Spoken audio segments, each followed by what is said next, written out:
Российские оппозиционеры соберутся на митинг против антитеррористического пакета «Яровой». Об этом заявил соратник Алексея Навального, председатель Общества защиты интернета Леонид Волков.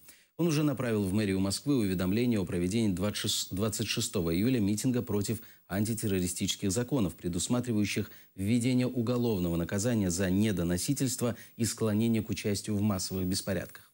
Кроме этого, операторы связи теперь обязаны записывать и хранить все телефонные разговоры и сообщения своих клиентов.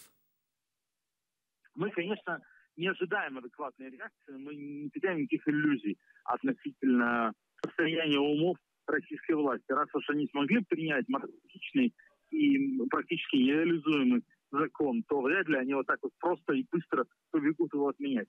Тем не менее, консолидировать отрасль, показать, что она жива и готова быть политическим игроком, это важная задача сама по себе, если не на сейчас, так на будущее.